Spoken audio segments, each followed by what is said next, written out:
Guys, China को India, Russia और America से इतना डर नहीं लगता जितना कि नंबर 4 से लगता है। चौंक गए ना? लेकिन ये सच है।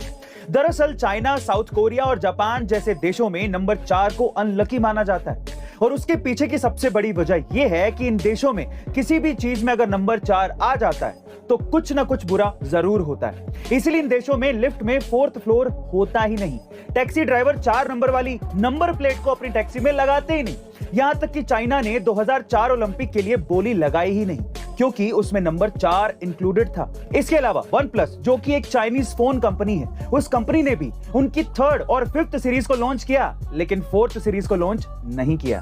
गाइस, मतलब साफ है कि नंबर 4 का चाइना से कुछ ज्यादा ही खौफ है। वैसे गाइस, अगर आपका कोई अनलकी नंबर है तो कमेंट सेक्शन में जरूर लिखिएगा। कैंपस शूज, जो कि एक इंडियन ब्रांड है, वो अब धीरे धीरे प्यूमा और नाइकी को टक्कर दे रहा है। जी हाँ गाइस, कैंपस पिछले कुछ दिनों में इतना ज्यादा पॉपुलर हो गया कि उसने अपने आईपीओ में इन्वेस्टर्स को 23% तक का प्रॉफिट कमा के दिया है। लेकिन कैसे? दरअसल साल 2005 में हरिकिशन अग्रवाल ने कैंपस कंपनी की नींव रखी थी और तब उन्होंने शूज कंपटीशन में आने के लिए अपने कंपनी के जूतों को अच्छी क्वालिटी के साथ साथ कम कीमत में बेचा ताकि लोगों को कम कीमत में ही एक ब्रांड पहनने का मौका मिल सके। और यही नहीं, जब कैंपस के जूते ऑनलाइन भी आए तब भी उनका प्राइस नाइकी और एडिडास के जूतों से कम ही था और एक अच्छी क्वालिटी की वजह से कैंपस धीरे धीरे एक ग्लोबल ब्रांड बन गया।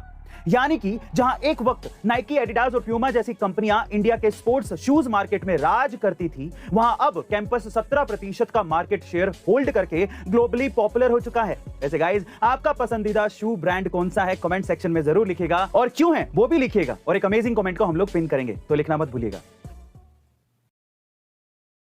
गाइस, क्या आप जानते हैं कि अगर आप किसी भी रिमूवेबल बैटरी को किसी फ्रिज में रख दें और उसे जमा देते हैं तो आप उस बैटरी को कई सालों बाद भी इस्तेमाल कर सकते हैं। जी हां गाइस, ऐसा इसलिए होता है क्योंकि बैटरी को फ्रिज में जमा देने से उसके अंदर कोई भी केमिकल रिएक्शन नहीं हो पाती और इस वजह से आपकी बैटरी फ्रिज में कभी भी डिस्चार्ज नहीं होती।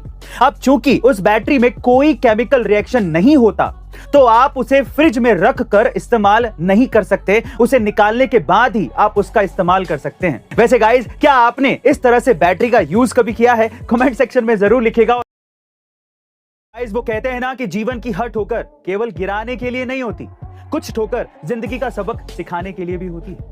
इसे आप ऐसे समझ सकते हैं कि आपके फ्रेंड सर्किल में एक दोस्त ऐसा जरूर होगा जो शायद आपसे रूडली बातें करता हो। अब भले ही वो सच बोल रहा हो, लेकिन हम उस दोस्त का रूड बिहेवियर देखकर उसकी बातों को नजरअंदाज कर देते हैं, या फिर ये कहिए कि उस कड़वे सच को नजरअंदाज कर देते हैं जो शायद आपकी जिंदगी बदल सकता था। गाइस, इसीलिए इन रूड एक्सपीरियंसेस और कड़वे सच को समझना हमारे लिए बहुत जरूरी है। और अगर आप इनका अनुभव करना चाहते हैं तो आपको द रूडेस्ट बुक एवर की बुक समरी कुकू एफएम पर जरूर सुननी चाहिए। इसके साथ साथ कुकू एफएम पर 3000 से ज्यादा ऑडियो बुक्स और 1000 से ज्यादा आवर्स की कंटेंट लाइब्रेरी भी अवेलेबल है, जहां आप किसी भी रीजनल लैंग्वेज में कहीं भी, कभी भी और कोई भी ऑडियो बुक सुन सकते हैं। यहीं अगर आप इसके प्रीमियम सब्सक्रिप्शन को लेना चाहते हैं तो यूज द कोड घर50 फॉर 50% डिस्काउंट। लेकिन याद रखिएगा गाइस, ये सिर्फ 19 जून तक ही अवेलेबल है, तो जल्दी कीजिए।